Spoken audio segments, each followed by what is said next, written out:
Olá, tudo bem? Bom, eu falei que ia ser rapidinho, nós discutimos agora há pouco o que era leitura. Eu espero que você tenha assistido. Se você começou assistindo essa aula, então dá um pause aí, vai lá, assista outra aula que eu fiz um monte de perguntas e aí você venha para essa. Se você já assistiu a outra, vamos lá. Na sequência, o que eu disse que nós faríamos hoje? Nós vamos, nesse nosso debate, nessa nossa aula, estudar alguns artigos, ver na prática como que alguns artigos foram redigidos e coletar deles dados. Por que isso, professor? Simples. São esses olhares a outros artigos que vão possibilitar que nós possamos desenvolver um bom projeto. Vamos lá? Vamos tentar fazer isso? Eu quero que você pegue, está aí na tela, aliás, no seu portal, na plataforma, esqueci a palavra, na plataforma, está aí na plataforma uma série de artigos. Nesse momento, eu quero que você pegue o seguinte artigo: qualidade de vida em grupo de mulheres acometidas de câncer da mama. Acharam esse artigo? É esse aqui, ó. Tá? Olha para ele. Qualidade de vida em grupos de mulheres acometidas de câncer de mama. O que nós vamos fazer com esse texto? Simples. Nós vamos ter um olhar superficial no texto para compreender como que o artigo foi elaborado e isso vai nos dar clareza para outros artigos nossos. Primeira coisa que eu disse para vocês é que nós teríamos que começar olhando, né, o periódico, isso aqui tudo eu busquei da plataforma Cielo, né, é uma plataforma, é uma biblioteca digital extremamente importante, com um apanhado de artigos que vão dar muito suporte para você na hora da sua leitura. O texto, a segunda coisa que eu disse que era importante era olhar por título. O título fala de qualidade de vida em grupo de mulheres acometidas de câncer de mama. Então, para quem que esse trabalho seria interessante? Para quem discute qualidade de vida, poderia ser interessante. Para quem discute câncer da mama, poderia ser interessante. E para quem discute problemas relacionados a mulheres, também seria interessante. Veja, então, que se você está com foco em uma dessas três áreas, seria interessante. Que outro grupo de pessoas gostaria de ter um olhar sobre um artigo como esse? Quem estiver interessado na abordagem do artigo. Como assim, professor? Lembra que eu falei que é muito importante o resumo do texto? Por quê? No resumo, você já tem um olhar sobre o que o texto vai discutir. No resumo desse artigo, por exemplo, já apresenta aqui, ó, o objetivo desse estudo foi investigar a qualidade de vida de mulheres, e aí segue, né? O que mais que traz? Lá embaixo diz, trata-se de um estudo transversal quantitativo. Opa, isso é importante. Quem vai trabalhar com estudo quantitativo, ou quem tem interesse na abordagem quantitativa, né, dialogar com números ou fazer a quantificação dos dados, pode ter nesse artigo, por exemplo, um exemplo de como trabalhar. Ok? Vamos seguir aqui. Aí você tem lá palavras-chave, veja o modelo, olha, você tem do lado o abstract, sempre que você redigir, no caso do projeto, nem sempre, né? O projeto, se é um projeto interno, não precisa que haja abstract em inglês. Mas se é um projeto, se é um artigo, por exemplo, um texto que você vai mandar para uma revista, você vai ter que fazer a tradução. Algumas revistas exigem que haja também em espanhol, tá ok? Aí depois do resumo você tem as palavras-chave. Você vai ter lá a introdução, na introdução você vai ter um apanhado geral do estudo e aí vem para o método ou a metodologia empregada no estudo. Isso é muito importante. É importante que você olhe para esse contexto da metodologia, porque é quando você lê a metodologia de um artigo como esse que você vai ter subsídios, vai ter informações, vai ter dados para você poder fazer a informação da metodologia no seu projeto, ok? Então, aqui, por exemplo, esse estudo é um estudo de natureza quantitativa. Se é um estudo de quantitativa, então ele deve ter usado ou questionário, né, ou alguma outra forma de quantificação de dados. Vamos olhar como que foi empregado aqui, ó. Não, aqui diz que foi questionário. Na página seguinte, né, na página 781, lá diz que os questionários foram respondidos, então houve questionários aplicados. Bom, se é quantitativo, tem que ter tido um número de participantes. Aqui também aponta. A amostra foi composta por 50 mulheres extraídas de uma população de 90 com diagnóstico de câncer de mama. Veja que interessante. Por meio da leitura, você já começa a ter, então, informações sobre como o artigo é redigido.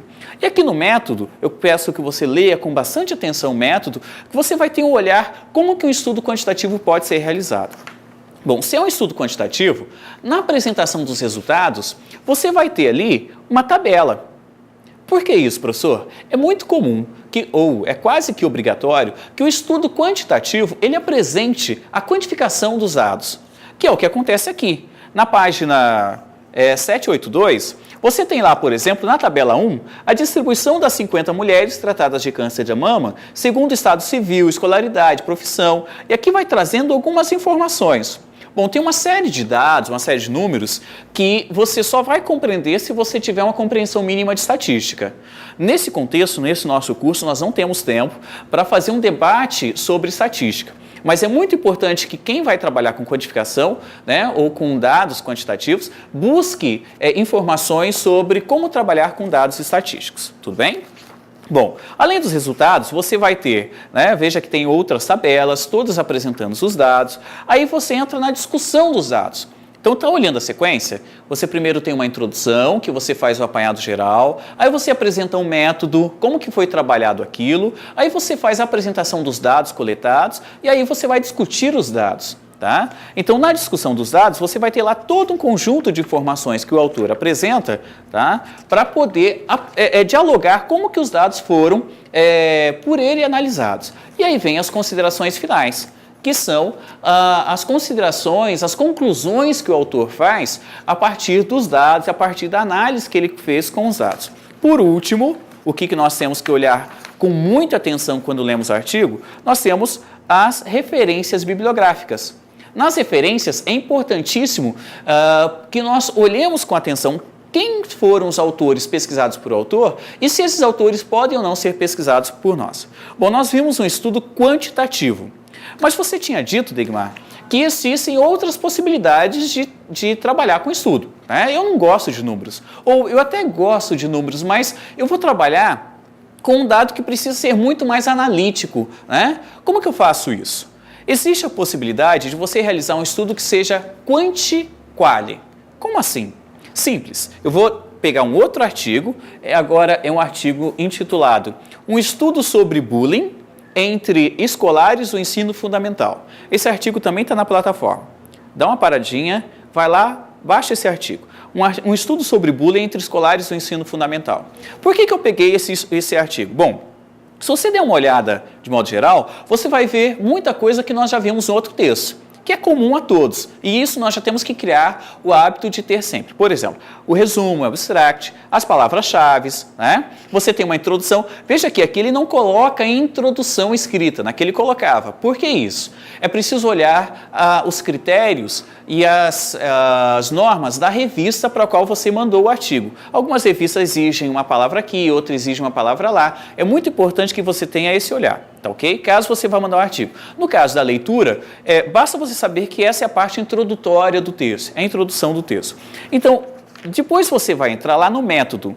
Por que eu disse que esse estudo é um estudo diferente daquele primeiro? Se você pegar o método, tá? E você for lá um pouquinho à frente, aliás, já no início do contexto, tá? Você tem lá as informações relacionadas ao ambiente em que foi realizada a pesquisa.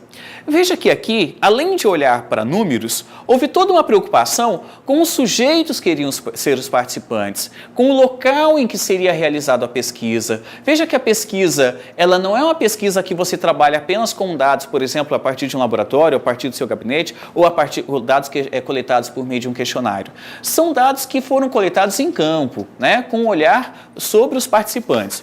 E ali, olha, depois você tem lá os participantes, os instrumentos, os procedimentos. Tá, Guilmar, mas eu ainda não vi em nenhum momento que isso é um estudo quanti-quali. Simples. Leia com atenção os procedimentos. Na hora que você lê os procedimentos, você vai ter lá um conjunto de informações. E lá no último parágrafo dos procedimentos, vai estar bem claro dizendo: a natureza dos dados é quali-quantitativa. Adotou-se tal método por acreditar que pesquisa desse porte possibilita uma articulação e ampliação a partir de uma visão na qual se realiza uma real combinação entre os aspectos qualitativos e quantitativos. Tá? Por que é isso? Houve todo um diálogo, todo um debate com os participantes, foram extraídos dados e agora esses dados que foram coletados num diálogo com os participantes serão quantificados.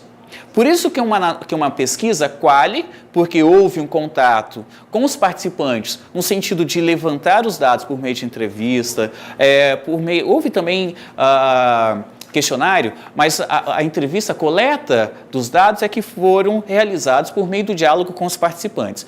E depois que isso ocorreu, agora haverá uma quantificação desses dados por meio de métodos estatísticos, por meio de uma forma, né, de trabalhar os dados que possibilite apresentar em números. Por isso que é um estudo quantitativo, tá ok? E aí você tem, então, nos resultados de discussão, você vai ter exatamente isso. Olha só ali, ó. Você tem lá uma tabela com as informações sobre a escola, você vai ter lá algumas outras tabelas e uma série de comentários, de análises feitas pelos autores.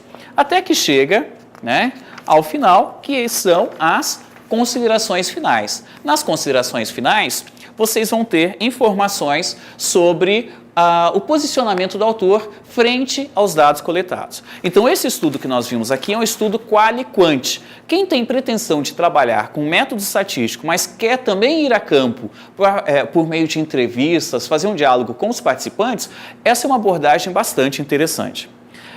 Ainda seguindo, vou pegar agora um outro artigo, né? Na verdade, são 2 artigos que eu vou pegar agora. Nós temos aqui 2 textos e eu trouxe 2 textos do qual eu sou um dos autores. Tá? Peraí, Deckmar, por que você trouxe texto seu? Que história é essa? Simples. Agora nós vamos discutir um pouquinho sobre a abordagem qualitativa. Tá? No meu contexto, as pesquisas que eu venho desenvolvendo, todas elas são relacionadas à abordagem qualitativa. Na abordagem qualitativa, nós não trabalhamos com métodos relacionados à estatística, nós não quantificamos os dados. Nós, muito pelo contrário, preferimos trabalhar com um diálogo próximo dos sujeitos e geralmente coletamos os dados por meio de entrevista. Tá? Então você tem 2 estudos para mostrar 2 formas de trabalhar com isso. Por exemplo, no estudo intitulado Um olhar qualitativo sobre a percepção de finitude na terceira idade, tá? É um estudo no qual eu fiz com o apoio de grandes pesquisadoras e colegas da época do doutorado, que são a Elisa, a Jaqueline, a Sandra e a minha ex-orientadora, a professora Ana Laide. Nós realizamos todo um contexto qualitativo de diálogo com os participantes, que são pessoas idosas, discutindo, dialogando com essas pessoas idosas, qual era a percepção de finitude da vida, de morte, e como que essa percepção de finitude impactava a elas no seu cotidiano, nas suas ações. Veja que para que nós pudéssemos chegar a esse grau de diálogo sobre finitude da vida, não seria possível apenas por meio da quantificação. É preciso que haja entrevista, que a voz do sujeito apareça no texto. Isso é um estudo qualitativo. Tá? Nesse contexto que vocês têm, por exemplo, ali tem todos os dados certinho, né? Tem lá o resumo, depois do resumo tem o abstract. Para essa revista que nós mandamos era exigido um resumen ou o resumo traduzido para o espanhol. Aí nós temos lá a introdução, né? Tudo certinho, da mesma forma. Nós temos o método, não é porque é qualitativo que você não precisa dialogar ou trazer ou deixar explícito o método que você seguiu, com informações sobre os participantes, com informações sobre os instrumentos, os procedimentos, análise dos dados, os resultados e as discussões. Nos resultados e nas discussões, nós apresentamos algumas tabelas. Ué, você não disse que tabela só existe quando é quantitativo? Não. Eu disse que as tabelas e a apresentação dos números de forma quantificada, ela é oriundo, ela é bem específica do texto da abordagem quantitativa. Mas, num texto qualitativo, você também pode fazer isso. Aqui, no caso, nós estamos apresentando as categorias e as subcategorias que foram encontradas nas vozes, nas participações dos sujeitos do nosso estudo, no caso, as pessoas idosas. Aí vocês têm lá, por exemplo, veja aqui na página seguinte, na página 382, vocês têm lá trechos das vozes. Isso é muito comum no estudo qualitativo. E segue até que haja a conclusão dos dados, ok? Até que hajam lá as conclusões, as considerações finais ao qual nós chegamos. Uma outra forma de fazer um estudo qualitativo é você não trabalhar com nenhum número ou não trabalhar com tabelas, que é o caso do outro texto. O outro texto, o outro artigo que eu apresentei, também foi para uma revista Europeia, nós temos lá Medos e Perspectivas de Jovens Vivendo com HIV/AIDS, um estudo qualitativo de sentidos e ressignificações. Nesse estudo, eu faço todo um debate sobre a percepção dos medos e a percepção da perspectiva de futuro, das perspectivas dos jovens que estavam vivendo com HIV/AIDS, que foram jovens participantes do meu estudo, dessa pesquisa. E são medos, são vozes, são esperanças, são perspectivas que não têm como ser quantificadas. Elas só podem ser feitas, só podem ser traduzidas no artigo por meio de uma análise mais profunda, por meio de trazer para o texto as vozes dos participantes. Então, essa é uma outra possibilidade de artigo científico. No decorrer do artigo, você vai poder fazer a leitura, eu peço que você leia, você vai poder ter um olhar como que nós optamos, eu e a professora Ana Laíde, optamos em trabalhar no decorrer desse estudo, desse texto. Por que nós fizemos essa análise? Por que nós fizemos essa análise com esses 4 artigos que aqui vimos? Simples. Quando você desenvolve no seu projeto o olhar que você quer dar ao seu estudo, não, eu quero no meu projeto trabalhar de forma quantitativa. Você tem que ter bem claro o que é um estudo quantitativo. Quando você coloca no seu projeto, não, eu quero trabalhar com algo que seja qualitativo. Você tem que ter bem claro o que é um estudo qualitativo, ou quantiquali. Isso é muito importante, ter compreensão disso, para que você possa desenvolver um projeto adequado e que você tenha sucesso na sua pesquisa depois. Se foi muito cansativo, peço que você deixe as perguntas, deixe os comentários no fórum que está aberto aí na plataforma, para que nós possamos ir dialogando. Mas é muito importante que você faça uma leitura adequada, uma leitura profunda dos textos, dos artigos, para que você possa ter embasamentos e subsídios para fazer, aí sim, uma boa escrita, uma boa redação e desenvolver um bom projeto. Obrigado por estar um pouquinho mais com vocês, obrigado por me dar um pouquinho do seu tempo e vamos em frente!